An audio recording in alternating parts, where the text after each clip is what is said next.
और एक पुष्प भी अगर हम भगवान को दे रहे हैं, एक प्रश्न आता है, किसी ने एक प्रश्न लिखा है और आया हुआ प्रश्न का स्मरण हो कि कई लोग कहते हैं गुरुजी आप कहते हो कि एक चावल का दाना शिव जी को चढ़ा दो, या एक बेलपत्र चढ़ा दो, या एक पुष्प चढ़ा दो, या चंदन लगा दो।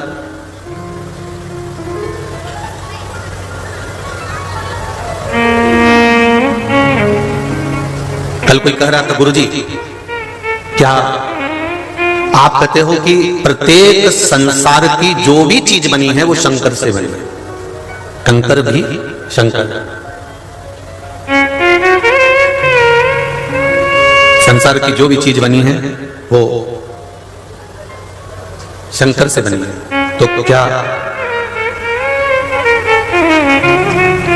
ये जो कल 15 अगस्त मनाया गया तो इसका तिरंगा भी क्या शंकर जी के द्वारा बना है? तो हमने कहा उसमें क्या दिक्कत है, तो कि तिरंगा और शंकर जी से, हमने कहा देखो चंदन लगाया केसरिया, बोलते जाओ सही है कि गलत है, चावल चढ़ाया बोलते जाओ सफेद, और बेलपत्री चढ़ाई, तिरंगा हो गया कि नहीं हो गया?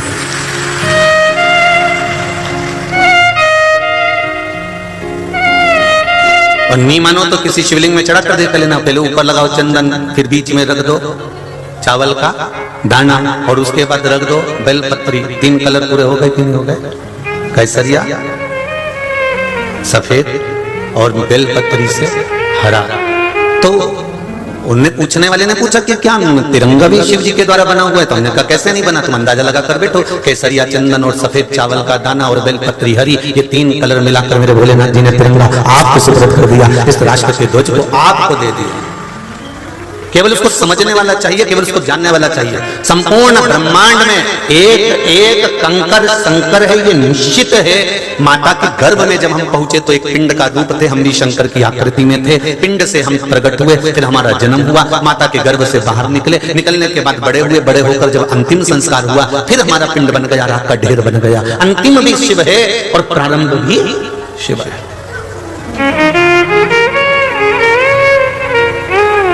एक पत्र आया है, अभी पूरे पत्र तो हमने पढ़े नहीं है, पर एक पत्र देखिए।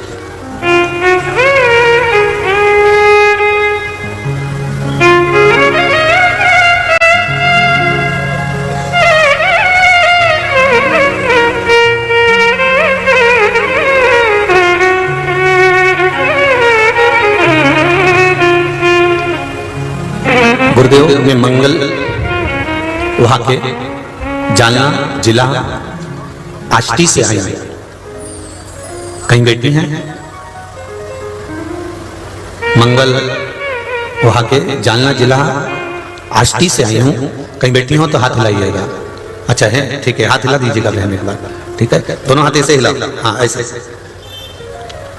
मेरी भाभी जी ने मुझे सीहोर से कंकर लाकर दिया था गुरुदेव, मैंने बड़ी श्रद्धा से उस कंकर को कुबेरेश्वर बाबा का मानकर पूजन चालू किया।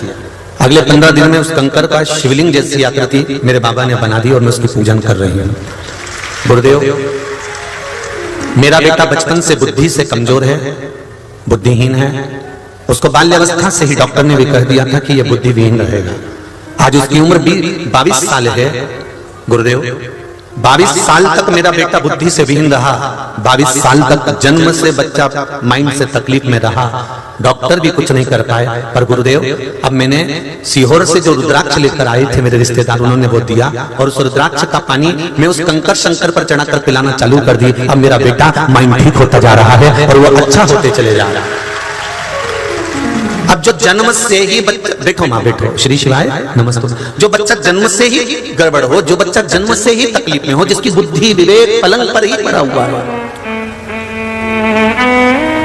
डॉक्टर भी जहां हार जाते हैं वहां शिव सामने। एक पत्र वो देखिए,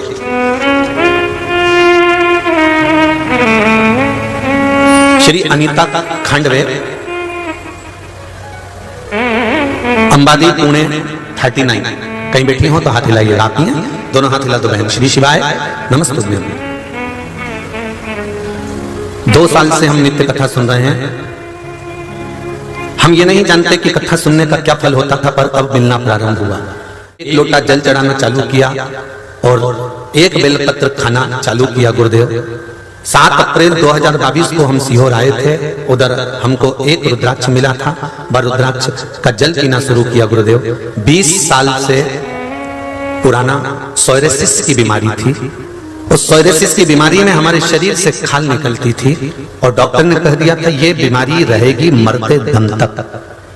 सोरियासिस समाप्त नहीं होती, मरते दम तक रहेगी, खाल निकलती रहेगी, आप दवाई लेते रहें, ठीक होते रहें। पर गुरुदेव जब डॉक्टरों ने मना कर दिया था तब हमने दवाई खाना बंद कर कर एक बेलपत्र और शिवजी पे चढ़ाया गया 1 लोटे जल का पानी पीना प्रारंभ करा। अब दवाई की जरूरत नहीं है, मेरा शरीर पूरा ठीक हो चुका है। ये शिव कृपा। बैठो बहन, हर हर महादेव। ये शिव है। कल कथा में एक बात कही थी, जब कथा पूरी हो जाएगी तब परली वैद्यनाथ वालों को मालूम पड़ेगा कि हमारे सामने जो अमृत का घड़ा आया था वो अमृत का घड़ा छूट गया और हम वंचित रह गए। 7 दिवसीय शिव महापुराण की कथा को जो दिल से सुन लेता है और उस कथा का मनन चिंतन कर कर अपने जीवन में उतार लेता है, 3 महीने में अगली कथा जहां हो रही होगी उस पंडाल में आप भी बैठे मिलोगे, ये निश्चित। और हम तो 3 महीने की भी नहीं कहेंगे, हम तो कहेंगे तुम्हारी कथा के बाद में या तुम्हारे पास नहीं 130 किलोमीटर दूर हिंगोली में कथा। बोलो है, अब हिंगोली में कथा है महाराष्ट्र में।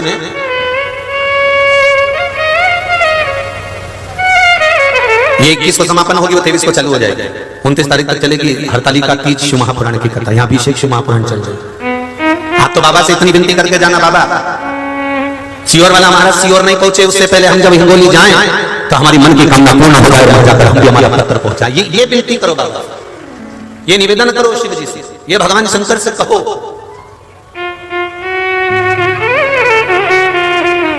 अपने दुख को, अपनी तकलीफ, थोड़ा सा घुमा रहा, अपने दुख को, अपनी तकलीफ को, अपने कष्ट को, अपने को स्वयं को कहना। अच्छी करेंगे, अपने कष्ट को, अपनी तकलीफ को, अपने दुख को अपने को बाबा से कहना, किसी दूसरे को नहीं कहना।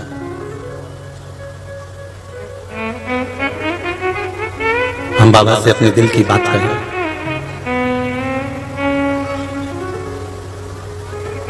देवराज ब्राह्मण की माता ने 1 लोटा जल जो शिव जी को चढ़ाया था, 1 लोटा जल जो शंकर भगवान को समर्पित करा था, उस 1 लोटा जल का भाव कहां प्रकट हुआ? जो देवराज वैश्यावृत्ति में डूबा हुआ था, गलत काम में डूबा हुआ था, जो देवराज गलत कर्म करते करते मर गया था, उस देवराज को लेने के लिए कोई दूसरा नहीं, भगवान शंकर खुद नंदी लेकर पहुंचे थे। भले वो पापी हो गया था, भले उसने पाप कर्म कर दिया था, भले वो बेकार कर्म कर दिया था। शिव महापुराण का महत्व कहता है कि देवराज नाम का ब्राह्मण जब प्राणों को त्यागा तो बेलपत्री के वृक्ष के नीचे उसके प्राण छूटे।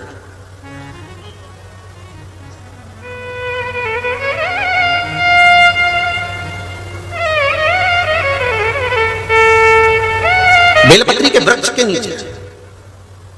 परली वैद्यनाथ जी की कथा है, बाबा वैद्यनाथ जी के चरणों में बैठकर कथा का रसास्वादन कर रहे हो, अभिषेक शिव महापुराण की कथा कर रहे हैं। इस कथा का एक बात अपने जीवन में उतार कर रखना, किसी भी कार्य के लिए जा रहे हो, किसी भी कार्य के लिए पहुंच रहे हो, शंकर जी के मंदिर में दर्शन कर कर जाना और चढ़ी हुई बेलपत्र को धोकर वापिस शिव जी को चढ़ाकर चले जाना। और आपको लग रहा है ऐसा कि ये मेरा कार्य होना चाहिए, तो बाबा से वो बेलपत्र मांग भी लेना कि कार्य की सफलता के लिए दे दो, मैं लेकर जाऊंगा। इस बेलपत्र को पार्वती जी, गणेश जी, रिद्धि सिद्धि, जया, विषहरा, सामरीवारी, दौतली, भगवान शंकर, अशोक सुंदरी आपके प्रतिबिंब के रूप में लेकर जा रहा हूं। और मुझे विश्वास है कि मेरा शंकर मेरे साथ में चल रहा है, मेरा शिव मेरे साथ चल रहा है, तो मेरा कार्य होगा, ये निश्चित है, कार्य सफल होगा। फिर लाऊंगा, वापिस मंदिर में चढ़ा दूंगा, इतना मेरा मन, मेरा विश्वास कहता है।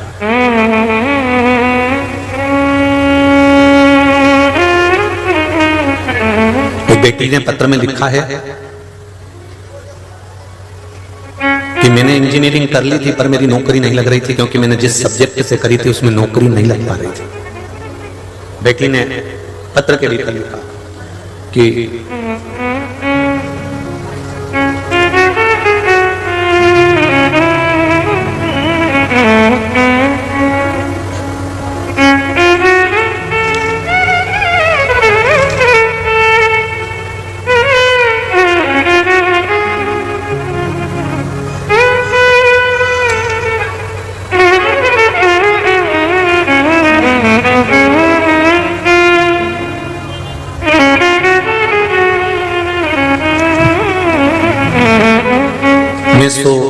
मेघा संतोष तिवारी,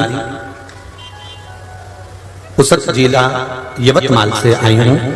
यहाँ से 250 किलोमीटर की दूरी पर है गुरुजी। कहीं बैठी हो तो आती हैं, दोनों हाथ हिला दो एक बार। हर हर महादेव, दोनों हाथ हिलाइए एक बार। हर हर महादेव। भजन की लाइन बहुत सुंदर लिखी है दीदी। बड़ी दूर से चलकर आई हूँ मेरे भोले तेरे दर्शन के लिए, मेरे भोले तेरे दर्शन के लिए। बाबा बैद्यनाथ जी में मेरा मायका है, भोले पे मेरी बहुत विश्वास है। गुरुजी मेरी बड़ी लड़की ने एमएससी केमिस्ट्री से किया है। मैंने गुप्त नवरात्रि के समय पर बेलपत्र के ऊपर शहद लगाकर वो उपाय किया था। उससे फायदा यह हुआ, मेरी लड़की एमएससी केमिस्ट्री की है और उसको आईटी फील्ड से कोई डिग्री नहीं थी, फिर भी उसे मेरे बेलपत्र पर जो शहद लगाने वाला उपाय बताया था वो करवाया, और उस उपाय के करने से सारे सिस्टम इंजीनियर की नौकरी मेरी बेटी को लग गई है। मैं बाबा को धन्यवाद देने के लिए आया। ये शिव है, बैठिए बहन। हर हर महादेव। ये ओघड़ी है, वो किस समय पर किस स्थान पर तुम्हारे दिल की बात को सुनकर तुम्हें क्या दे दे ये भरोसा नहीं है। देवराज ने भी विचार नहीं करा होगा इस बात का। देवराज को भी नहीं मालूम होगा कि मेरी माता ने जो एक लोटा जल चढ़ाया था, देवराज को यह नहीं मालूम होगा कि मेरी माता ने एक लोटा जल जो शंकर जी को चढ़ाया था उसका पुण्य मेरे खाते में मिलेगा और मेरे जैसे पापी का भी उद्धार हो जाएगा। ये देवराज को नहीं मालूम, ये देवराज को नहीं मालूम। मेरी माताओं, मेरी बहनें, मेरे भाई, मेरी दीदियां जितनी बेटी हैं, मेरी ताई जितनी बेटी हैं, जितने भाऊ लोग बैठे हैं, उनसे एक निवेदन जरूर करूंगा। एक लोटा जल आप शंकर भगवान को चढ़ा रहे हो, आपको नहीं मालूम कि ये एक लोटा जल चढ़ाया हुआ कब काम आएगा।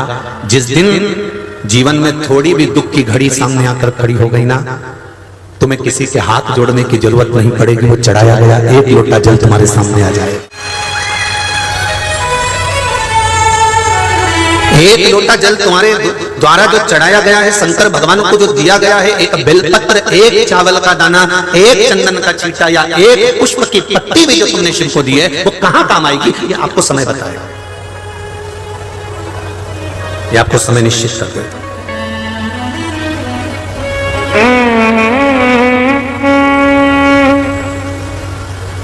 अरे थोड़ी सी भी गड़बड़ी होती है ना, तुम्हारे मोबाइल की तुम्हें बहुत अकड़ होती है। अब भी रुक, मैं 2 मिनट में फोन लगाता हूं, अब भी मेरा काम था। उसने मोबाइल निकाला, 2 मिनट में लगाया। अब वो काम हुआ कि नहीं हुआ वो नहीं मालूम, पर उसने तो फोन लगा दिया, उसने फोन किया। अध्यक्ष साहब मेरी गाड़ी यहां फंस गई है, ये हेड साहब मेरी गाड़ी नहीं छोड़ रहा है, थानेदार साहब मेरी गाड़ी नहीं छोड़ रहे, उन्होंने फोन लगाया। अब एक बार हम ये कथा कर रहे थे तो किसी ने पूछा क्यों गुरुजी, क्या पहले भगवान के पास में भी मोबाइल होता था? अब जैसे आज का व्यक्ति अकड़ में कह देता मैं अभी उलझा, और उसने कहा अभी जेब में से मोबाइल निकाला, और निकालते से उसने फोन करा, और फोन करते से जो उसने बेल बजाई, बेल बजाते से जो फोन लगा, और फोन लगते से तुरंत उसकी बात मानी और उसका काम हुआ। तो क्या पहले के समय में भी मोबाइल होता था? हमने कहा मोबाइल की जरूरत ही नहीं पड़ती थी, डमरू तो होता था।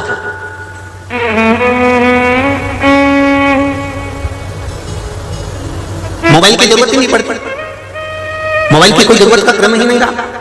डमरू तो होता था ना, बस वो डमरू मोबाइल का ही काम करता था। जैसे ही देख लिया कि इसको दुख आया, इसको तकलीफ आई, इसको कष्ट आया, इसको रोग आया, इसको बीमारी आई और ये तकलीफ में आई और ये रो रही है, शंकर भगवान के मंदिर में पहुंचकर शिव की आराधना में, शंकर के चरणों में जाकर इसकी आंख में आंसू आ गए, तो उसी समय भगवान शंकर के सामने जैसी गई, शंकर भगवान ने जो डमरू खड़काया, तो ये डमरू नहीं है, शंकर जी का मोबाइल ही है। तुरंत बजाते से काम 1 मिनट में हो गया। समझ लो कि काम सफल, काम की सफल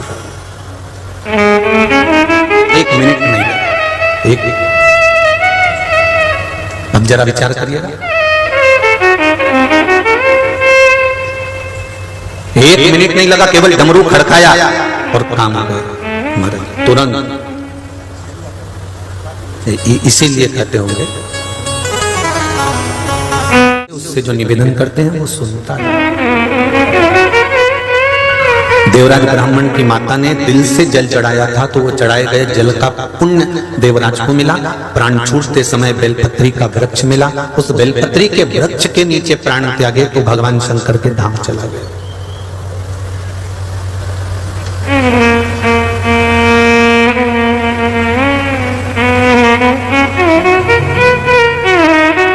प्राण छूटेंगे ये निश्चित है, पर शिव की आराधना करते करते प्राण छूट जाए तो इससे बढ़कर कोई सुख नहीं है।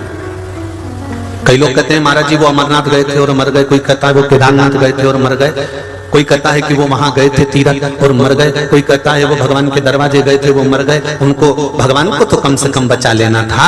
पर शिव महापुराण की कथा कह रही है मरना निश्चित है। राजा परीक्षित की भी कथा भागवत में लिखी हुई है कि सर्प डसेगा तू मरेगा ये निश्चित है। बेटों ने कांच का महल बनवा दिया था, उसमें अपने पिताजी को रख दिया था, तो भी तक्षक नाग अनार का रस गिलास में भरा कर जा रहा था, उस गिलास के नीचे पेंदी में चिपक कर तक्षक नाग चले गया था और राजा परीक्षित को डस लिया था। मृत्यु 7 ताले में भी बंद कर दो तो भी आएगी ये निश्चित है। पर भगवान से कहना कि तेरे धाम में अगर मेरे प्राण छूट जाए तो इससे बढ़कर कोई सुख नहीं हो सकता, तेरे द्वार पर मेरे प्राण चले जाए इससे बढ़कर कोई सुख नहीं है।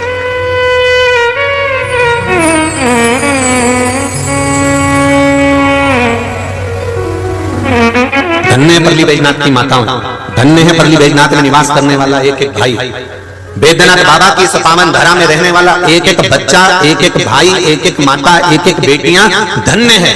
और तुमसे ज्यादा धन्य है परली बैजनाथ में जो झाड़ू लगाने वाले स्वीपर हैं, जो सेवा करने वाले हैं, वो ज्यादा धन्य है। क्यों? प्रतिदिन जब वो झाड़ू लगाते होंगे कितने सारे भक्त बाबा बैद्यनाथ के दर्शन करने आते होंगे, उनके चरण की रज उड़कर जब उनके सिर पर होगी तो उनका कल्याण तो यही हो जाता होगा। उनको धन्यवाद, साधुवाद।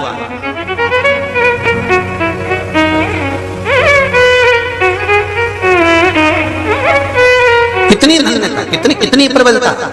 अरे लोग एक अतिथि के लिए तरसते हैं, यहाँ तो रोज अतिथि आते रहते हैं, प्रतिदिन बाबा के दरबार में अतिथि। और कितना प्रमाण दिया अतिथि के लिए। एक ब्राह्मण जिसके पास में कुछ भी नहीं था, बस वो पंडित कर्म भी करना नहीं जानता था कि पंडित कर्म कैसा होता है, पूजन कैसे कराना चाहिए, पाठ कैसे करना जाना चाहिए, यज्ञ कैसे कराना चाहिए। बस अपना दोनों समय का गायत्री का स्मरण करता, गायत्री का जाप करता। उसके घर में बेटा था, बहू थी, पत्नी था और अपने खुद थे। 4 लोगों का परिवार था। वो जाता और जो किसान अपनी किसानी में से फसल काट कर ले जाता, उसकी फसल कटी हुई जगह में जो दाने नीचे गिर जाते थे वो ब्राह्मण उसको उठाकर इकट्ठा कर अपनी पत्नी को लाकर दे देता था और उसी से उसका गुजारा चल जाता।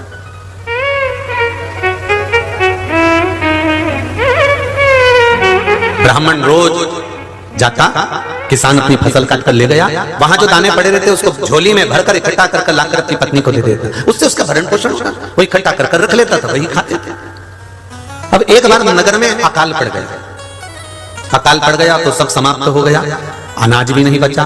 एक बार उसको मालूम पड़ा कि पास के गांव में फसल लगी है और किसान फसल काट रहा है, तो ये अकाल पड़े हुए समय में उस पास के गांव में गया, कुछ थोड़े से जौ मिल गए, उन जौ को उठाकर ले आया, अपनी धर्म पत्नी को लाकर कहा इसको पीस लो, आटा बना लो। आटा बनाकर हमने 12 दिन से कुछ नहीं खाया है, थोड़ा सा खा लेंगे, सबके हिस्से में आ जाएगा। आटा जब बनाया मात्र एक मुट्ठी आटा तैयार हुआ,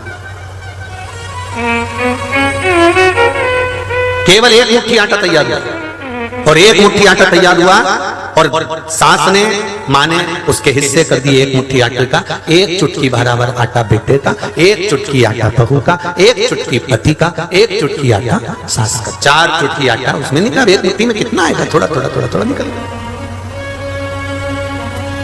बस आटा फांकने वाले थे, पानी पीने वाले थे। इतनी देर में एक अतिथि आ गया। एक अतिथि दरवाजे पर आवाज लगाया, बहुत भूख लगी है, कुछ खाने को मिल सकता है? ये महाभारत का चरित्र है, ये महाभारत का संवाद है। बहुत भूख लगी है, मुझे कुछ खाने को मिलेगा? आओ साहब, विराजा। आसन लगाया, अतिथि को बिठाया और अतिथि को बिठाकर तुरंत अंदर से वो भाई अंदर गया। ब्राह्मण चुटकी भर आटा अपने हिस्से का लाकर दिया, ले साहब पाओ। इतना सा पत्नी को खबर गई, पत्नी ने अपनी चुटकी भर आटा लाकर दे दिया, ले साहब पाओ। बेटे ने अपना आटा लाकर दे दिया, बहू भी अपना आटा लाकर दे रही थी तो ससुर ने मना कर दिया। बहू तो दूसरे गांव से ब्याह कर आई है, एक तो हमारी परिस्थिति ठीक नहीं है, हम जितने भूखे रहे हैं 12 दिन से, बहू मैंने देखा है तू 16 दिन से भूखी है, हर बार अपना हिस्सा या तो सास को दे देती है या ससुर को दे देती है या पति को दे देती है। बहू आज तेरी चुटकी का आटा तू खा ले, तो इस अतिथि को मत दे। वो तो उस समय की बहू थी, आज की होती तो कमरे में जाकर निपटा जाती। पहले सास ने खाया नहीं खाया, ससुर ने खाया नहीं खाया, मेहमानों ने कुछ खाया नहीं खाया, इसने अपने पति से कहा मुझे नाश्ता करना है, लाके दे रहे हो। बेचारा भेरू गया, जगदम्बा को समोसा लाके भेरू ने जगदम्बा को समोसा इसलिए दिया कि तू खा पर मेरे प्राण मत खा। तू समोसा खाएगी तो ठीक है, पर प्राण खाएगी तो वो ठीक नहीं।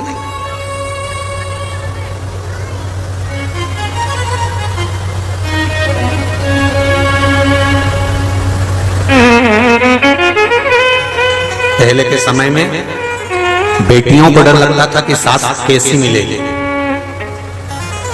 मैं तो बोला ही नहीं, मैं तो बोला ही नहीं। तुम सबकी नजर उतारना पड़ेगी एक बार मेरे को, निश्चित है। सब सुन के चतुर हो गए हो तुम लोगों। पहले बेटियों को लगता था सास कैसी मिलेगी, पर आज के जमाने में सास को सोचना पड़ता है चंद्र घंटा कैसी आएगी। चंद्र घंटा इसलिए कहा कि पूरे घर का घंटा बजा कर रख के कैसी आएगी इसका कोई भरोसा नहीं हो।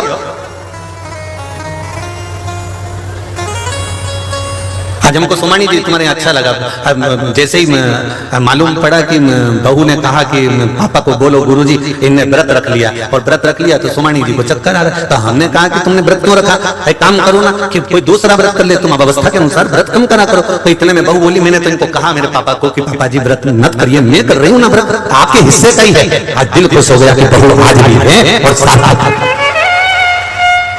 अच्छा लगा देख के, प्रसन्नता हुई।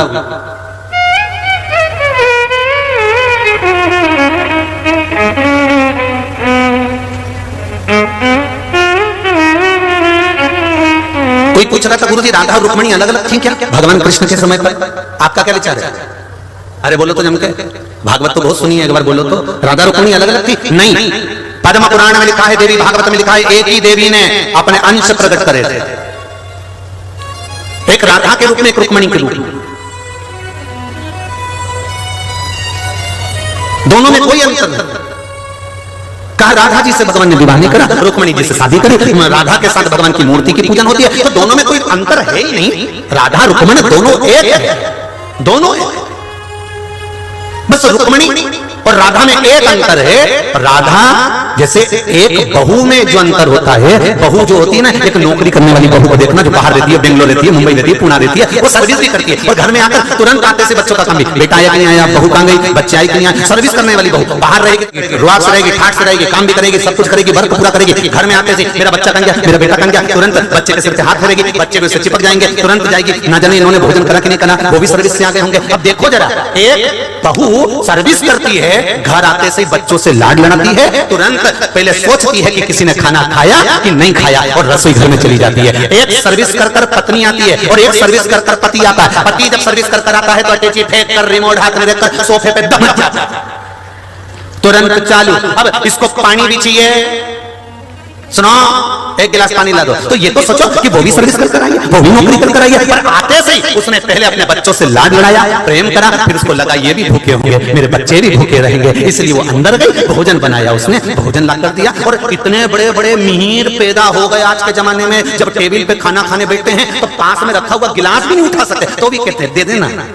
गिलास, जरा विचार करिए, हमारी रुक्मणी और राधा के ये दो रूप हैं। एक वो रुक्मणी का रूप ये समझ लो कि वो सर्विस भी कर रही है, नौकरी भी कर रही है, बाहर भी जा रही है, राज सत्ता भी संभाल रही है, द्वारकाधीश की पूरी सत्ता को संभालने का काम कर रही है। और एक रूप मेरी राधा रानी का है जो अपने बच्चों से लाड़ भी लड़ा रही है, प्रेम भी कर रही है, स्नेह भी कर रही है और सबको अपने गले से लगा रही है। ये देवी का दो रूप है, एक है। एक आते से घर में मां बन जाती है और बाहर सर्विस करती, नौकरी करती, सब संभाल लेती है। आते से भोजन बना देती है, आते से बच्चों को संभाल लेती है। ये दो रूप एक ही है, इनमें कोई अंतर नहीं हो सकता।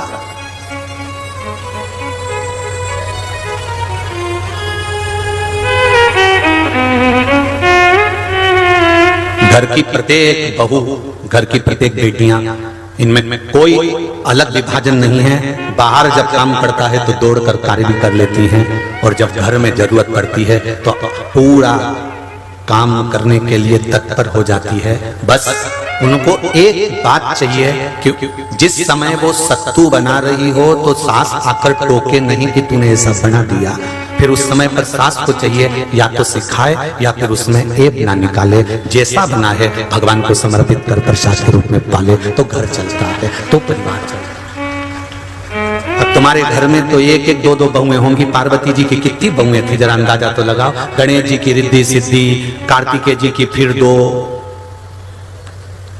जरा अंदाजा लगाओ तो सही। घर में इतनी बहुएं और कितना बड़ा परिवार था। गणेश जी के छोरा छोरी देखो, अमोद, इनको शुभ लाभ को देखो, फिर बेटी संतोषी को देखो, फिर अमोद और प्रमोद को देखो, फिर उनकी बेटी अशोक सुंदरी की 100 लड़की और 2 लड़के।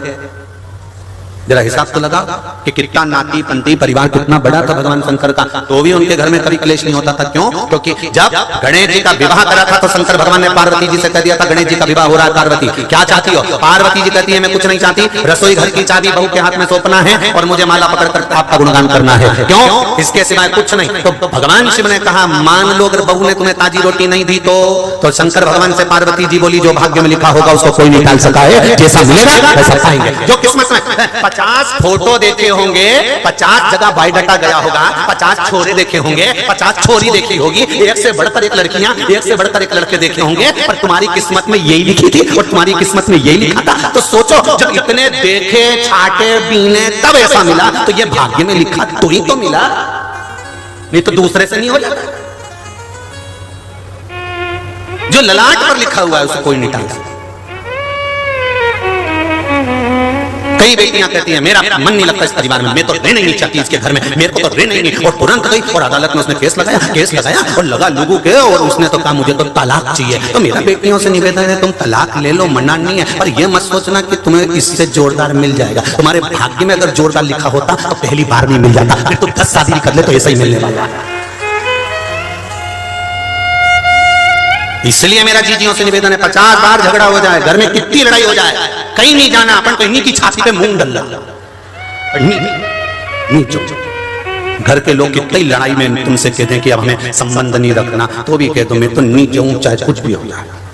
और लड़के माई के 1% मत जाना जीजियों, हाथ जोड़ के निवेदन है, बिल्कुल मत जाओ। माई रहे हो, जितनी ज्यादा लड़ाई हो उतनी अच्छी चाय बना के पियो, उतनी जोरदार। जब गुस्सा आए तो अदरक को ओखली में डाल के कूट दो, पर मुंह से आवाज नहीं निकालना, पर तो अदरक कूट लो, इलायची कूट लो, मल दो और उसको मल के चाय में डाल के और पी जा कि अब तो मेरे को बस अब क्या बोलूं, घर के लोगों से कुछ बोल तो सकते नहीं, तो अदरक पे अपनी दम निकाल कर तुम तो अदरक पर अपना को नहीं बोलना। आग लगे बस्ती में अपन रेव मस्ती में, जितना ज्यादा झगड़ा हो उतनी जोरदार चोटी बनाओ, एक एक मोती पिरो पिरो के खजूर वाली बनाओ, जितना ज्यादा झगड़ा हो उतने खुश हो। होता रहा झगड़ा, क्या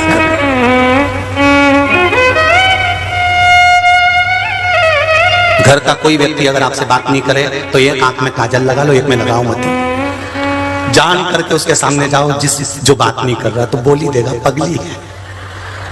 एक आंख में काजल लगाया, एक आंख में लगाया, या इधर लिपस्टिक चिपका के चली जा नीली पीली करके तो भी बोल देगा। सास भी कह देगी भगवान जाने कहाँ की बहू आई राम। ये प्रेम फिर नहीं मिलना है। प्रेम तो कल वाली कथा आ गई, या तो प्रेम में रह लो नहीं तो प्रेम फोटो की प्रेम में तो एक ना एक दिन जाना ही है, तो इसलिए अच्छा है कि बोलो तो जम के प्रेम में रह ले। जितना रहोगे खुश उतना जीवन का आनंद होगा। शिव कथा आनंद की कथा है, आनंद का विषय है। अब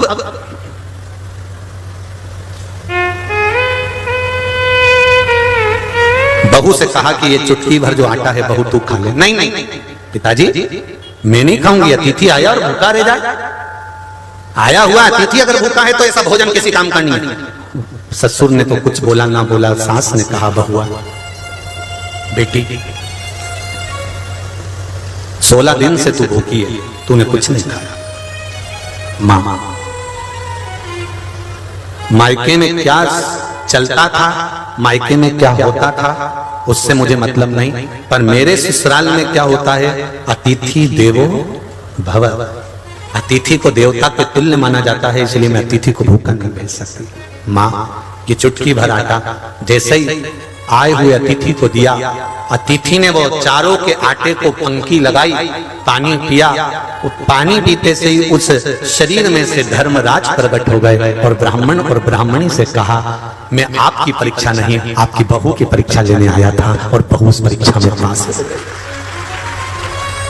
जिंदगी के कई पहलुओं में परीक्षा होती है, और मेरा बेटियों से निवेदन है, शादी के 2, 4, 5 साल परीक्षा बहुत चलती है, मन नहीं लगता, सब परिवार बुरा लगने लगता है, लोग सिखाने भड़काने वाले लग जाते हैं, परिवार टूटने लगता है। इस परीक्षा की घड़ी में थोड़ा धैर्य बांधकर एक बेलपत्री शंकर जी पर चढ़ाकर, जिसकी डंडी का मुख अशोक सुंदरी की जगह पर हो, उसे चढ़ाकर 1 लोटा पानी उत्तर की ओर मुख कर चढ़ाना प्रारंभ कर देना। धीरे धीरे परिवार में सेटल होना प्रारंभ हो जाएगा, अशांति समाप्त हो। ये शांति का अनुभव करा देता है। बेलपत्री की डंडी का जो मुख है, बेलपत्री की जो डंडी होती है उसका जो मुख होता है, अगर उसको अशोक सुंदरी वाली जगह पर शिवलिंग पर चढ़ाए और अशोक सुंदरी वाली जगह पर उसका मुख है, और आप उत्तर की ओर मुख कर जल चढ़ा रहे हो, तो ये निश्चित है उस घर में कितना भी क्लेश मच रहा होगा, लगभग आधे घंटे के अंदर उस घर में शांति हो ही जाएगी, सबका आपस में प्रेम बढ़ जाएगा, क्लेश नहीं रहेगा। थोड़ा समय अगर संघर्ष का आ सकता है, ऐसा नहीं है कि संघर्ष का समय नहीं आता, ऐसा नहीं है कि संघर्ष का समय नहीं पहुंचता, आता है। मनुष्य जीवन है, मानव का शरीर है, 2 कारणों से मनुष्य का शरीर मिलता है, एक भोग भोगने के लिए, दूसरा भजन करने के लिए। जब मनुष्य का शरीर ही 2 कारणों से मिला है कि कर्म का भोग भोगो, जो पूर्व में कर आयो वैसा भोगना पड़ेगा तो भोगो, और दूसरा भगवान का भजन करो। तो ये 2 कारणों से जब मनुष्य का शरीर मिला है तो उसको तो भोगना, उसको तो करना है।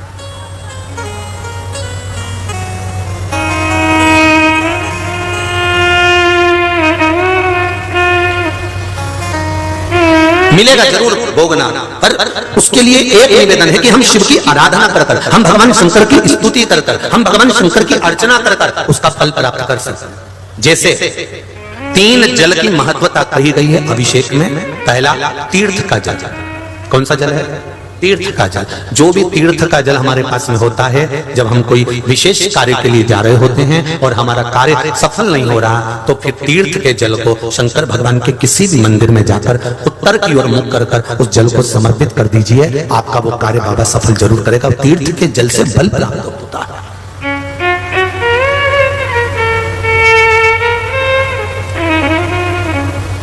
दूसरा है, घर में अगर अरहर की पत्ती हो, अरहर की जो दाल होती है, तुअर की जो दाल होती है, उसकी जो पत्ती होती है, वृक्ष का पौधा जो होता है उसकी जो पत्ती होती है, जब रोग में ग्रसित हो गया व्यक्ति और डॉक्टर ने कह दिया इसको कैंसर है या इसकी किडनी या इसका लीवर खराब हो गया है, डैमेज हो गया है, इसका डायलिसिस चालू होगा, अब वो डायलिसिस की तैयारी करे, उससे पहले आप अरहर की पत्ती का जल शिव को समर्पित करना प्रारंभ कर दीजिए। डायलिसिस की जरूरत नहीं पड़ेगी, भगवान चाहेगा तो बचा लेगा, किडनी और लीवर काम करना प्रारंभ करेंगे। ये अभिषेक शिव महापुराण के तत्व सुख।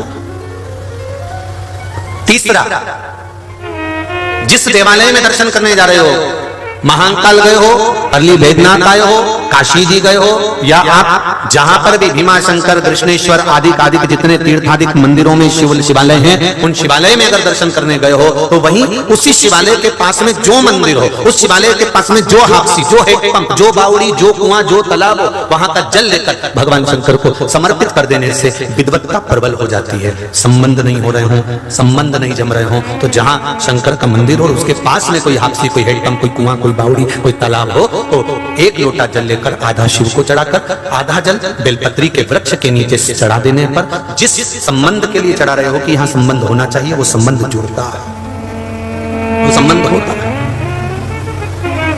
एक पत्र था, अब यहां है कि कमरे में है, ध्यान आ रहा है।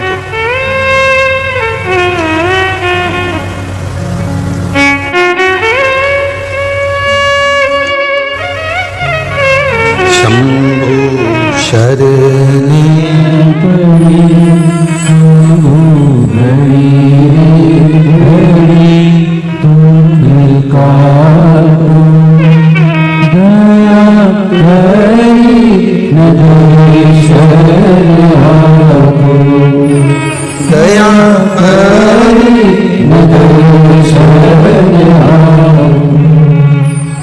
वो पत्र यहां तो नहीं दिख रहा है, पत्र आया है।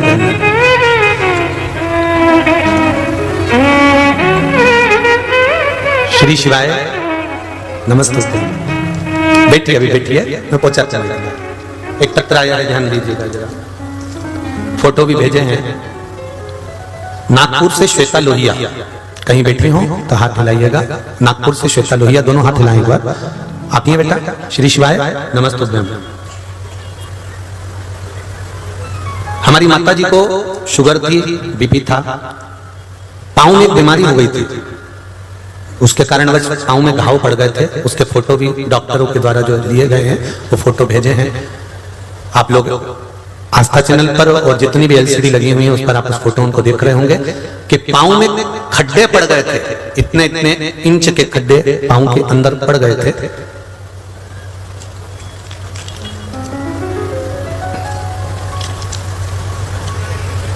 डॉक्टर के पास गए तो डॉक्टर ने कहा कि ऑपरेशन होगा, इसके सिवा कोई चारा नहीं है।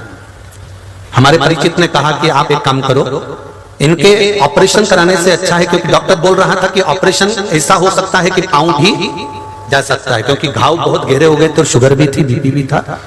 तो किसी रिश्तेदार ने बताया कि आप एक काम करो कि शिवजी पे जल चढ़ाओ और उस जल को उनको पिलाना प्रारंभ करिए, पशुपति नाथ के व्रत करिए। पशुपति नाथ आप व्रत तो करो, इसका रिजल्ट देखने को मिलेगा। तब हमने 5 व्रत किए और 5वें सोमवार को डॉक्टर के पास में हम अपॉइंटमेंट लिए, उनको दिखाने के लिए जा ही रहे थे। और बाबा की ऐसी कृपा हुई गुरुजी कि 5 सोमवार के अंदर उनके घाव भी भरा गए और वो चलना भी प्रारंभ कर दी। उनके घाव भरने का भी फोटो हम भेज रहे हैं। ये जो घाव भरे हैं उसके फोटो भी साइड में लगाए गए, जो घाव भर गए उसके भी फोटो लगाए। केवल 1 लोटा जल, व्रत भगवान शिव का स्मरण, भगवान शंकर का अनुमोदन, भगवान शिव का स्मरण। आप उनकी भक्ति को धारण कर रहे हैं, आप शिव को 1 लोटा जल समर्पित कर रहे हैं, आप एक बेलपत्र समर्पित कर रहे हैं, उसका फल मिलेगा, प्राप्त जरूर होगा, वो खाली नहीं जा सकता। मैंने तेरे ही भरोसे, ओ बाबा तेरे ही भरोसे, हवा विच उड़ती जावांगी, बाबा डोर तो छड़नी ना में कटी जावांगी, भोले में तेरी बदन, शंभू में तेरी बदन, हवा विच उड़ती जावांगी, बाबा डोर तो छड़नी ना में कटी जावांगी। महाराज, भगवान अगर संभालने वाला है तो जीवन में कहीं उलझने की जरूरत पड़ ही नहीं। वो कहते हो ना, तू जा ना मात रे गोड़, अगर वो संभालेगा तो आप लोग कहते हो तूच सारखा तूच देवा, तुला कुणाचा नाही हेवा, वेलो वेली संकटातून तारसी मानवा, केशवा माधवा तुझा नामात रे गोडवा। वो संभालने वाला है, तो फिर क्या सोचो, फिर क्या उसके ऊपर छोड़ दो, फिर वो जान लेगा।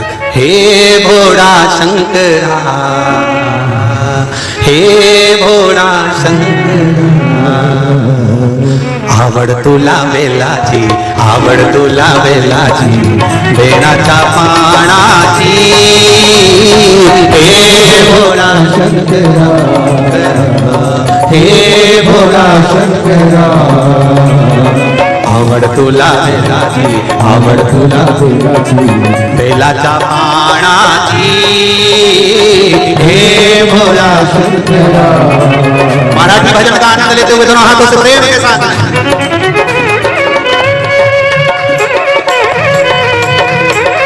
बड़े बाबा देखो हमको इतनी मराठी आती नहीं है, जितनी आती है कहीं बीच में टूट जाए तो आप जोड़ देना, ठीक है। हे भोला शंकरा हे भोला शंकरा आवड तुला वेलाची आवड तुला वेलाची बेलाच्या पानाची हे भोला शंकरा शंकरा हे भोला शंकरा शंकरा हे भोला शंकरा आवड तुला वेलाची आवड तुला वेलाची बेलाच्या पानाची हे भोला शंकरा हे भोला शंकरा।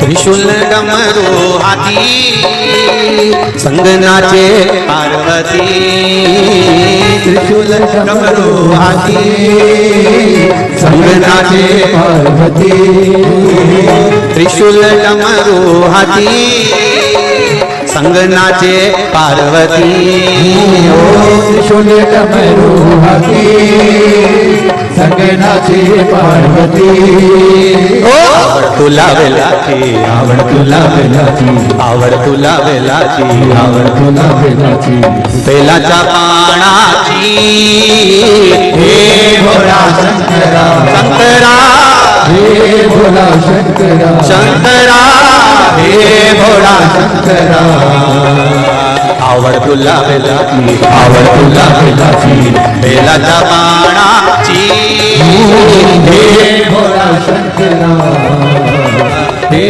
भोला शंकरा।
लावली लंगोटी धडकी ना गडबडती हो कमरेला लावली लंगोटी धडकी ना गडबडती हो कमर लीला वाली लगती धड़ते न गगनती हो कमर लीला वाली लगती धड़ते न गगनती आवड़ तुला बेलाची आवड़ तुला बेलाची आवड़ तुला बेलाची आवड़ तुला बेलाची तेरा जमाना जी हे भोला शंकरा हे भोला शंकरा आवड़ तुला बेलाची आवड़ तुला बेलाची तेरा जमाना जी हे भोला शंकरा हे भोला शंकरा ला बेलाची आवड़ तुला बेलाची बेला जपाना की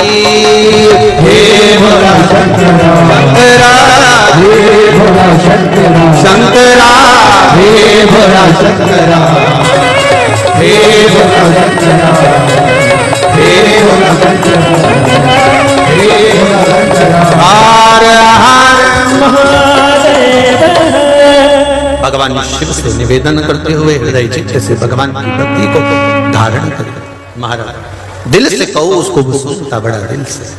श्री शिवा नमस्तु श्री शिवा नमस्तु श्री शिवा नमस्तु श्री शिवा नमस्तु श्री शिवा नमस्तु भोला सदुख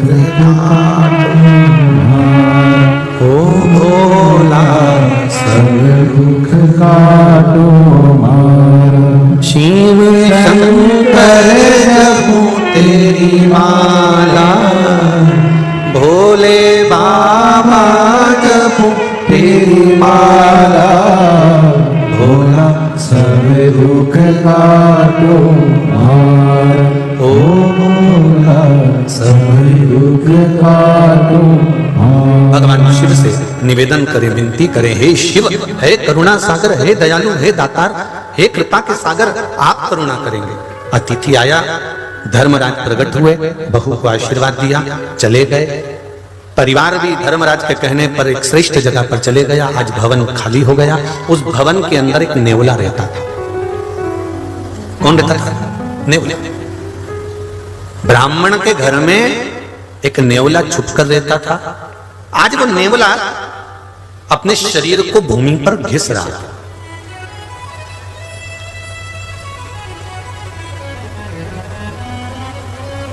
अपने शरीर को भूमि पर घिस रहा।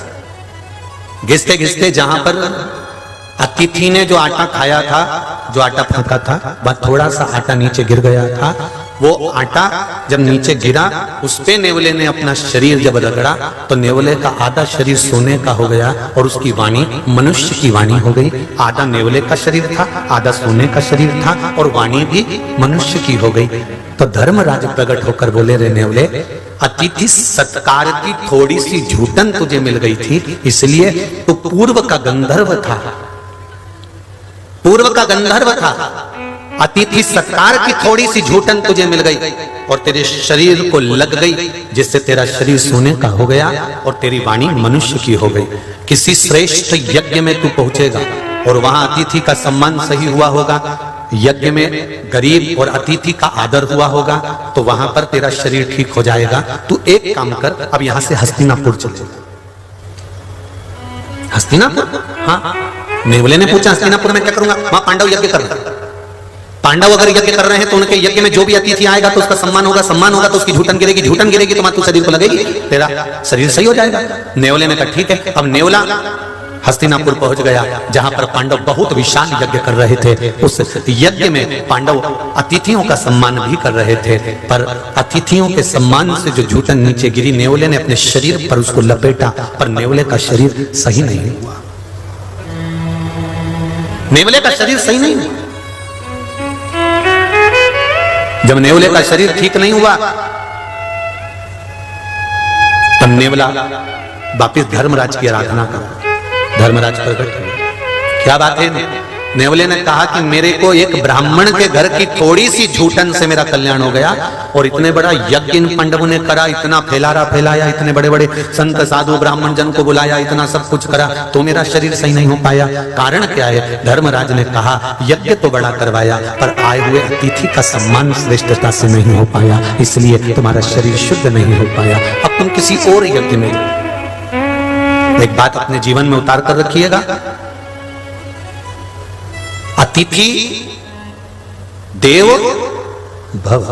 आया है, उसका आदर कर रहे हो, सम्मान कर रहे हो, सत्कार कर रहे हो। यहां तक शास्त्र कहता है आया हुआ मेहमान जिस कप में चाय पी रहा हो, जिस गिलास में चाय पी रहा हो, उस गिलास का भी मांजना किसी बर्तन वाली को मत देना। अतिथि के मुख का झूठा पात्र घर का अगर कोई मांझ देता है तो ना जाने कितने पाप उसके समाप्त हो जाते हैं। अतिथि देवो भव का ये भाव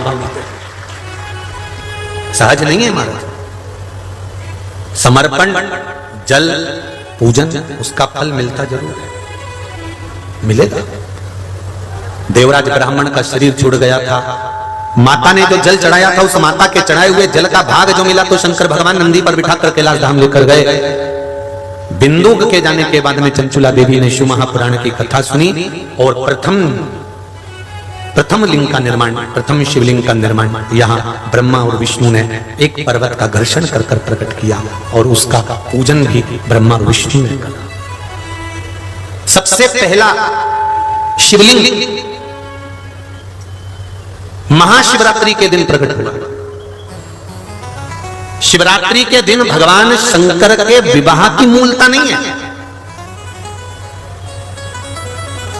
शिवरात्रि के दिन तो भगवान शंकर के सुंदर आनंदमय प्रागट्य की मूलता है। भगवान शंकर का प्रागट्य उसका।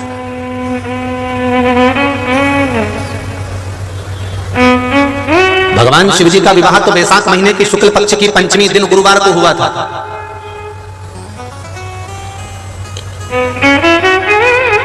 कौन सा महीने में बोला जरा? वैशाख का महीना, शुक्ल पक्ष की पंचमी तिथि, दिन गुरुवार के दिन भगवान शंकर का मंगल विवाह हुआ था। शिवरात्रि के दिन तो मेरे बाबा का शिवलिंग इस पृथ्वी पर प्रकट हुआ था। मेरे बाबा के जन्म दिवस का दिन है शिवरात्रि का दिन, मेरा बाबा प्रकटा था।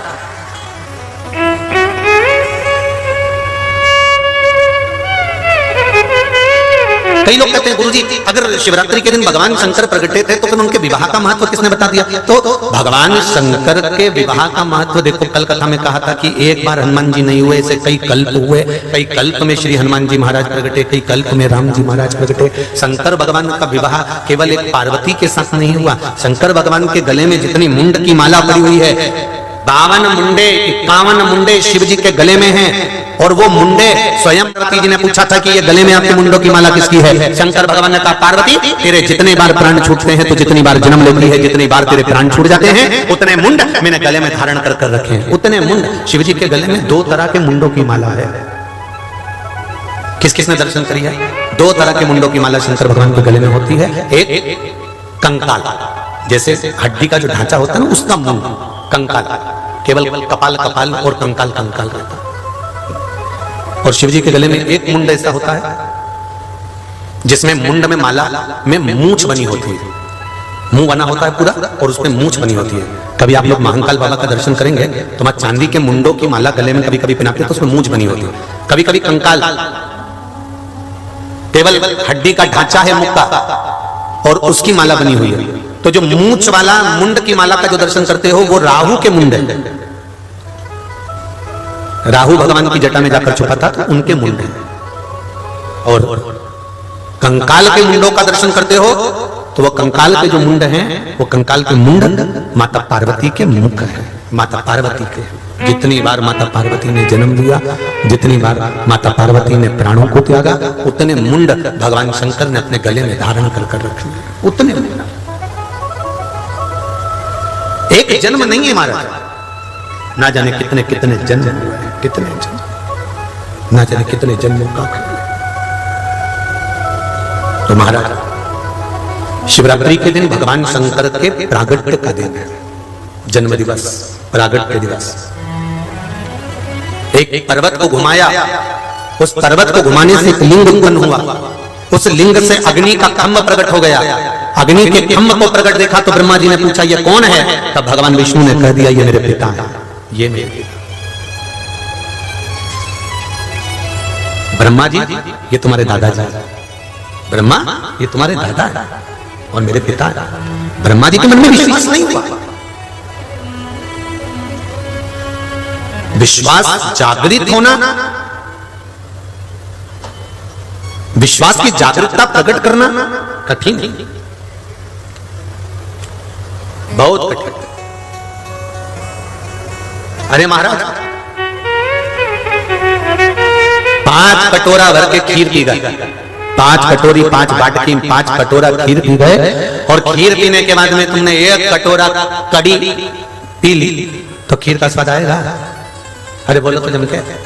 और याद रखना खीर का स्वाद भी नहीं आएगा, और जो तुमने कड़ी पी है ना खीर के बाद में, तो जो डकार भी आएगी ना तो वो खीर की नहीं आएगी, काई की आएगी? अरे बोलो तो जम के। कड़ी जो पीना तुमने, जो कड़ी बना कर पी गए, डकार भी उसी की है। खीर का स्वाद मुख में नहीं आने वाला।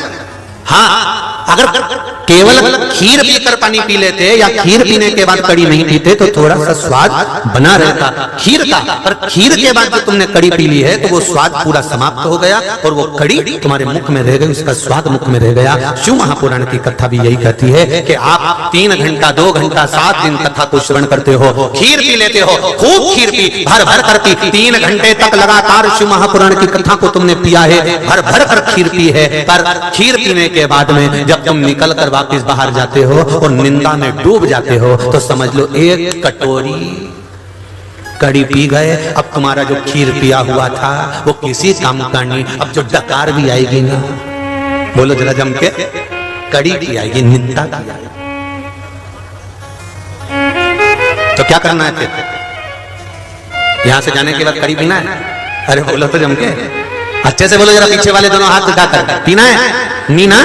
हाँ बिल्कुल सही बात है। तो यहाँ जाते समय क्या करना है? तो बिल्कुल कह देना, कहीं का निंदा नहीं करेना कि ऐसा हो गया वैसा हो गया, यूं हुआ वो हुआ, तो अपने को नहीं बोलना बिल्कुल। कोई कहे कि हमको तो बेलपत्री नहीं मिली, ने सब बड़ा बड़ा लोगों को बेलपत्री दे दी, अपने नहीं सुनना, कहना दादा मैंने अभी खीर पी है और तू मुझे कड़ी मत पिला, और 1 कोनी मारो वहां से आगे चल दो, अपने को कड़ी नहीं पीना। बस इतना ध्यान रखना कि हम खीर पी के आ रहे हैं और तुम कड़ी पिलाने में लगे, और कड़ी अगर पीली खीर के ऊपर तो ये निश्चित है कि डकार भी आएगी तो खीर की नहीं आएगी। काय की आएगी? बोलो जम के बोलो जरा। अच्छा तुम मत बोलो, 4थे 5वें नंबर का पंडाल वाला बोलो रे, वो उधर वाला। काय की आएगी? कड़ी। हाँ दिख गए, सब दिख गए हो, आनंद कड़ी की।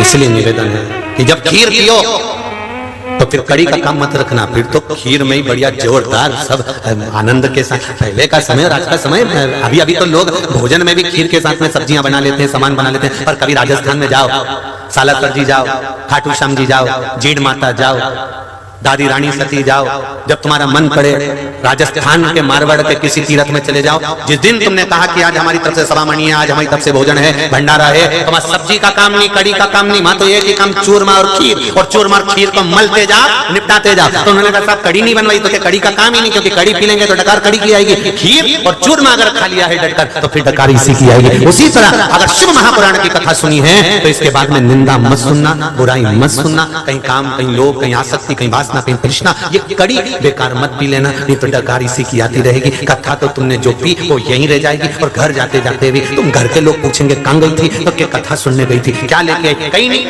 उन्होंने तो अपना अपना वाले के आगे बिठाई थी।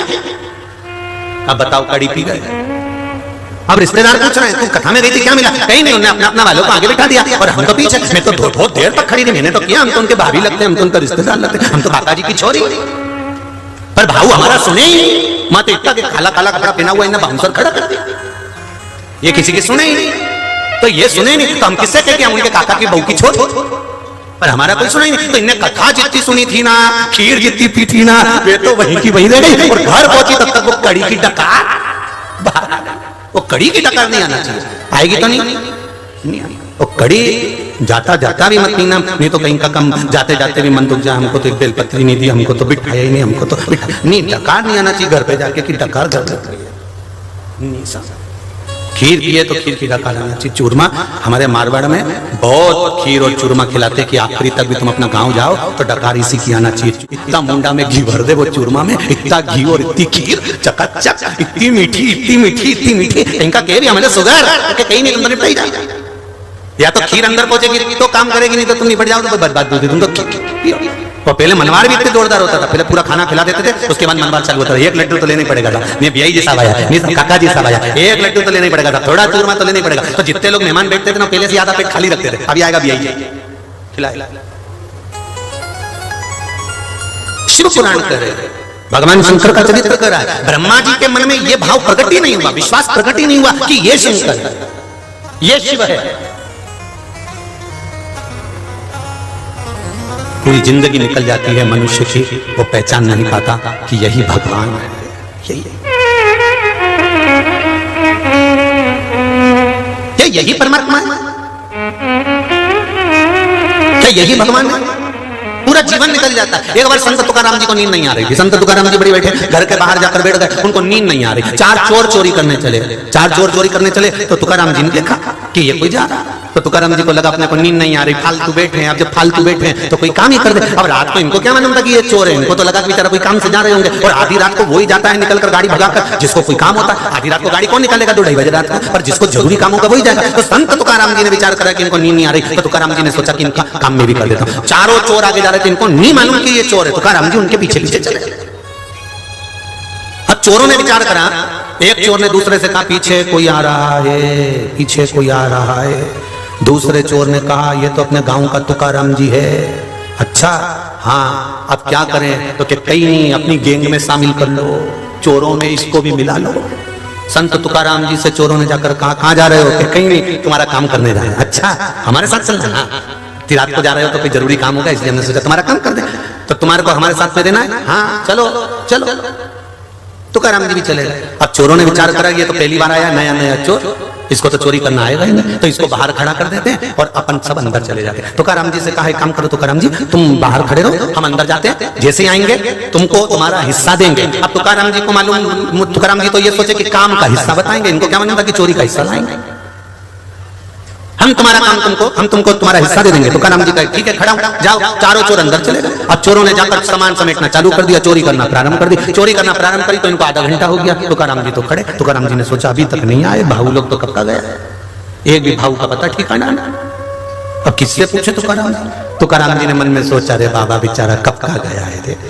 सेठ जी के घर में घुसा, सेठ जी के ना जाने कौन सा काम, मेरे को तो काम भी नहीं बताया, 1 घंटा हो गया आए नहीं। तुकाराम जी ने सोचा अब नहीं आ रहे तो मैं ही अंदर जाता हूँ। तुकाराम जी अंदर गए, जैसे ही अंदर गए तो सामने सेठ जी के फोटो लगा था भगवान का, हरि विठल का। जैसे विठल का फोटो देखा तुकाराम जी ने जेब में से करताल निकाली और बजाना प्रारंभ कर दिया, विठल विठल विठल। चोरों ने विचार करा ये तो पकड़ा है, चोरों ने विचार करा ये पकड़ाएगा। चोर तुरंत छुपे, दो ऊपर दो पलंग के नीचे छुप गए। जैसे ही छुपे इतने में सेठ जी के नेत्र खुल गए, नेत्र खुलते से सेठ जी बाहर आए। आते ही जो संत तुकाराम जी को देखा, संत तुकाराम जी को देखकर सेठ जी ने चरण पकड़ लिया। आज मेरे गुरुदेव इतनी रात को पहली बार यहाँ आए हैं, वाह गुरुदेव मैं अभी तुम्हारे लिए पानी लेकर आता हूँ। सेठ जी दौड़कर अंदर पानी लेने के लिए गए। सेठ जी दौड़कर पानी लेने गए तो वापिस आ गए, पानी लेकर नहीं आए। पहले आते से पूछा गुरुदेव, हमेशा जब भी जाते थे मेरे गुरु 2-4 लोगों को साथ लेकर जाते थे, आज तो मेरा गुरुदेव अकेला आया। इतने में संत तुकाराम जी बोले काय को अकेला आया, 2 पलंग के नीचे 2 ऊपर है। उन्होंने कहा चोरों ने मन में सोचा ये तो जूते पड़वाएंगे। चोर बाहर निकल के खड़े हो गए तुकाराम जी के पास। सेठ जी अंदर गए, पानी भरकर 5 गिलास लाए, 5 को पानी पिलाया। सेठ जी अंदर गए, 5 श्रीफल लेकर आए, 5 को दिया। सेठ जी अंदर गए, 5 मुद्रा लेकर 5 को दी। गले में माला पहनाकर संत तुकाराम जी से कहा गुरुदेव बड़ी कृपा करी जो आप आज रात को पधारे, ऐसी कृपा करते रहना। संत तुकाराम जी बोले मैंने कृपा नहीं करी, चारों ने कृपा करी। सेठ जी ने चारों के चरण पकड़ लिए, चोरों के, और चोरों के चरण पकड़कर बोले रे भैया गजब कर दिया, मेरा संत तुकाराम आज तक नहीं आया था किसी के घर, पर तुम्हारे साथ आज यहाँ पहुंच गया। ऐसी कृपा और करना, अगली बार जल्दी लेकर आना, ऐसी करुणा करना। चारों चोर माला पहन के नरियल लेके बाहर निकले। निकलते से ही उन्होंने तुरंत संत तुकाराम जी के चरण पकड़कर कहा गुरुदेव जितनी बार चोरी करके पकड़ाते थे तो जूता खा के आते थे, आज पहली बार लड्डू खाकर आए हैं। संत तुकाराम ने कहा संतों के पीछे चलोगे तो लड्डू ही मिलेगा, और आड़ा टेढ़ा के पीछे चले गए तो जूता ही मिलेगा। संतों के साथ रहिए, सत्संग में रहिए, भजन में रहिए, कीर्तन में रहिए, मंत्र जाप में, स्मरण में रहिए। जितना आप परमात्मा की भक्ति में डूबोगे उतना आपको सुख प्राप्त होगा ही होगा, ये निश्चित है, निश्चितता। विठ्ठल विठ्ठल विठ्ठला माझा विठ्ठल हृदय से, चित्त से, मन से आप उसका स्मरण तो करो। नहीं माने ब्रह्मदेव की ये शिवलिंग में, वो नहीं मानते कि ये शंकर का स्वरूप है। उन्होंने तो कह दिया ये सुने भगवान तुम्हारे पिता नहीं मानते। ढूंढने गए, भगवान विष्णु को भेज दिया, ब्रह्मा जी ने चरण ढूंढने के लिए पाताल में, भगवान ब्रह्मा चले गए आकाश में, भगवान शंकर का सिर ढूंढने के लिए, मस्तक ढूंढने के लिए। भगवान विष्णु ने कहा ब्रह्मा मानो, ब्रह्मदेव मानो मेरी बात, यही शिव है।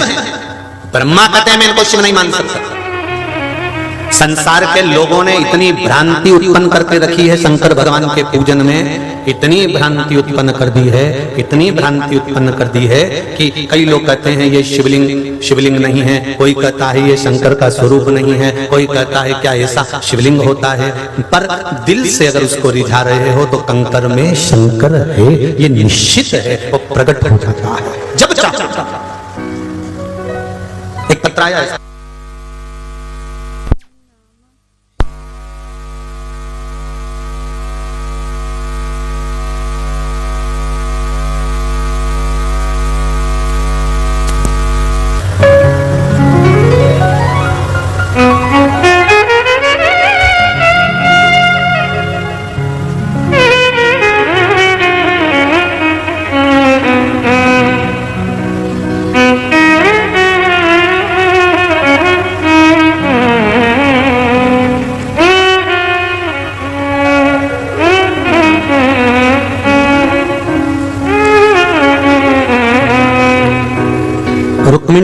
सुनील फड़ लातूर से कहीं बैठे हो तो हाथ हिलाइएगा। आप ही हैं, दोनों हाथ हिला दो। हर हर महादेव। रुक्मिणी सुनील जी फड़ लातूर से, मैं कथा लॉकडाउन से सुन रही हूँ गुरुदेव। मेरी सहेली मीरा फेड़, हम कुबेरेश्वर धाम में 2 बार आए थे। मैं जब पहली बार कुबेरेश्वर धाम आई तो मेरी बेटी को लेकर आई थी। उसके पेट में 2 ऑपरेशन हो चुके थे, लेकिन उसके बाद भी उसके पेट का दर्द बंद नहीं था, तकलीफ जारी थी। डॉक्टर ने भी कुछ बीमारी बड़ी बता दी थी, तकलीफें बढ़ती गई, परंतु इलाज चलता रहा पर आराम नहीं लगता। मैंने बाबा जी से विनती करी और कंकर शंकर को नमन कर कर एक रुद्राक्ष लेकर आ गई और उस रुद्राक्ष का जल शिव को चढ़ाकर उसको पिलाना चालू करा। गुरुदेव, जो डॉक्टर कह रहे थे कि बीमारी कोई बड़ी है, उन डॉक्टरों की दवाई बंद हो गई और 3 महीने के अंदर मेरी बेटी का पेट दर्द बंद होकर अब उसका इलाज बंद हो चुका है, एकदम ठीक हो चुकी है। गुरुदेव, बाबा की कृपा ऐसी है कि मैंने शिव महापुराण की कथा मात्र टीवी के सम्मुख में बैठकर सुनी और निवेदन करा था कि मेरी बेटी का जॉब लग जाए, और बाबा की कृपा से उसका जॉब भी लग गया। ये मेरे शिव की कृपा है, ये शंकर की उदारता, ये शंकर की करुणा है। तेरी कृपा बिना न हिले एक भी अणु, लेती है श्वास तेरी कृपा से तनो तनो। उसकी कृपा होती है तब जाकर कोई कार्य होता है। हम उसका अनुमोदन कर रहे हैं, उसका फिर कहूंगा जितने भी लोग शिव महापुराण की कथा सुन रहे हैं, चाहे परली बैजनाथ की पावन धरा पर बैठकर सुने, चाहे अपने घर पर आस्था चैनल पर सुने, चाहे फेसबुक यूट्यूब पर श्रवण करें, दिल से अगर सुन रहे हो और बाबा से दिल से निवेदन कर रहे हो तो ये निश्चित है वो 3 महीने में बाबा आपको दिल से अपने धाम बुलाता जरूर है, कृपा करता जरूर है। उसकी करुणा ही अब बोलो तो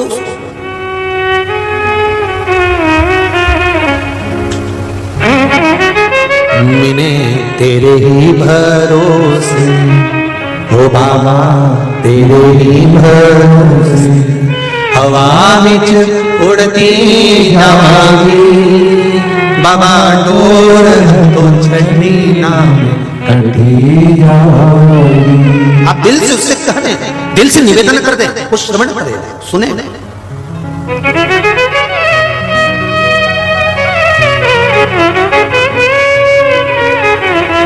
महाराज,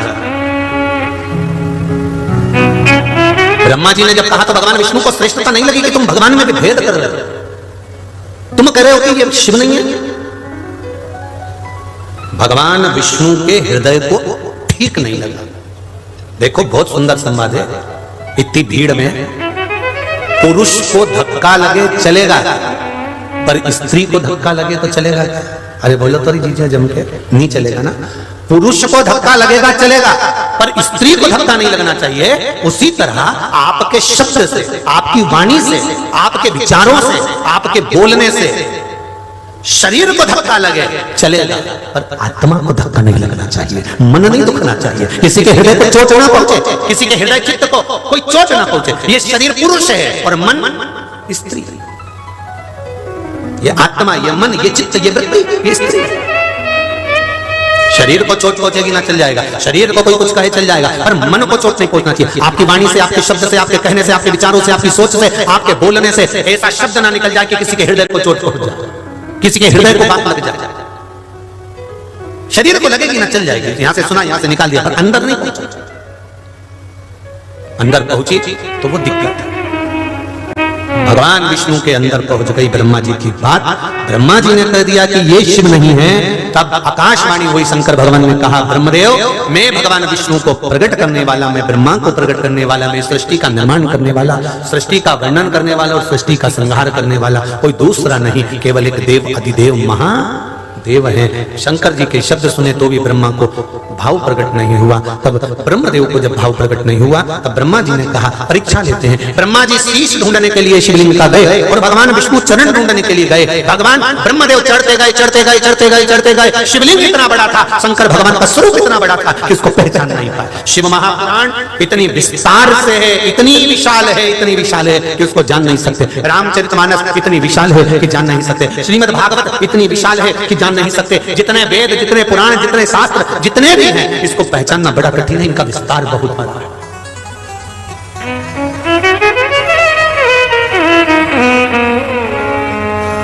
इनका विस्तार बड़ा प्रबल है, बहुत बहुत प्रबल। इनको जानना बड़ा बड़ा कठिन है।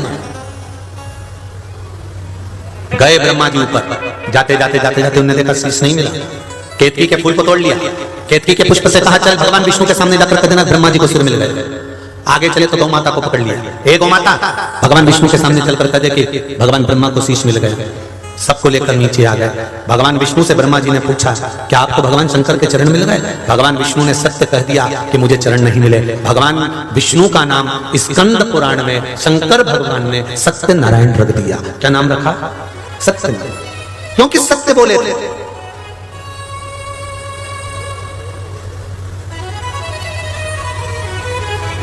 सत्यनारायण भगवान की कथा कहां से निकली है? स्कंद पुराण से। 16 सोमवार की व्रत कथा, संकट सोमवार की कथा कहां से निकली है? स्कंद पुराण से। पशुपति व्रत कथा, पशुपति का व्रत कहां से निकला? शिव महापुराण से।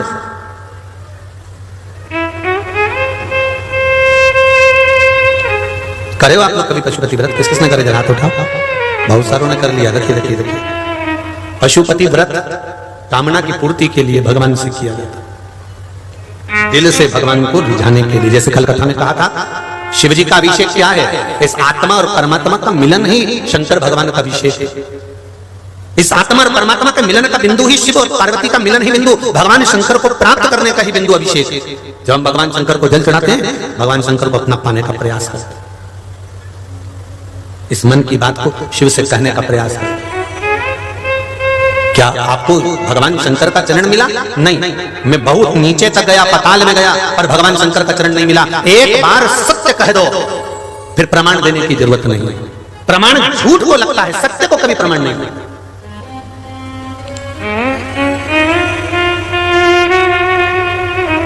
पर सत्य कहना भी कठिन है।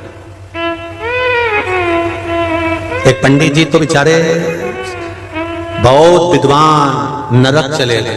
तो गांव के लोगों ने कहा, हमारे गांव के पंडित जी ने तो इतनी पूजन पाठ करी, इतना कथा सत्संग करी, ये नरक में क्या कर रहे हैं? पंडित जी से पूछा, तुम नरक में कैसे आ गए? पंडित जी बोले, मेरी पत्नी के कारण आया। पत्नी ने क्या बिगाड़ दिया तुम्हारा? कुछ नहीं, सुबह से तैयार होकर मेरे सामने आके खड़े होकर पूछती थी मैं कैसी लग रही।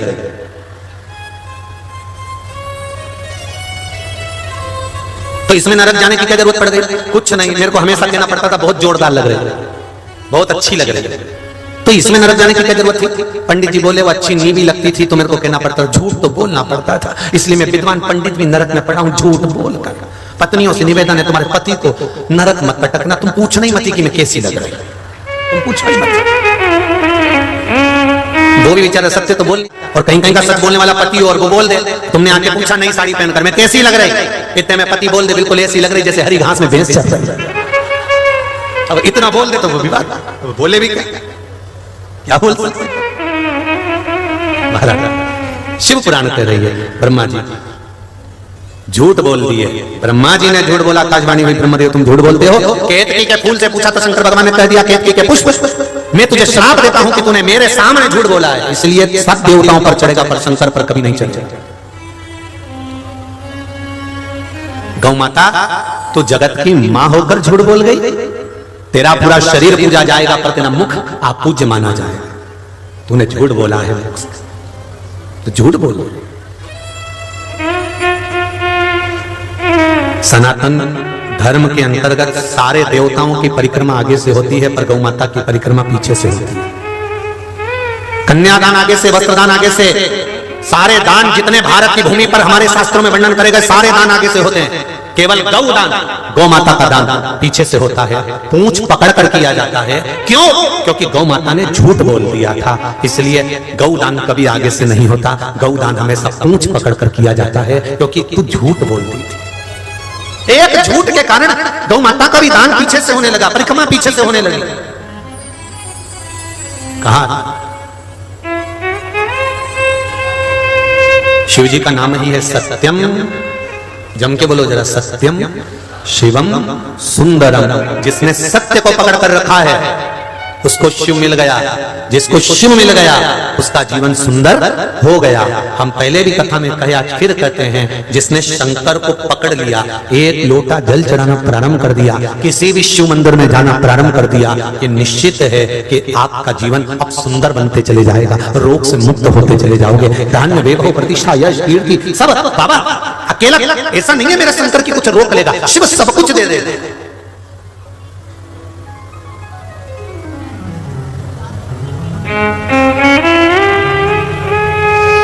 सब कुछ प्रदान करता है, वो देता है दिल से देता है। कुछ बोलना है देखो तेरा माइक पहुंचाओ बेटी के पास, जल्दी पहुंचाइए। वहीं पहुंच जाएगा बाबू, वहीं पहुंच जाएगा, पहुंचा फास्ट दो, एक दूसरे को देते जाओ जल्दी। हाँ बढ़ाइए।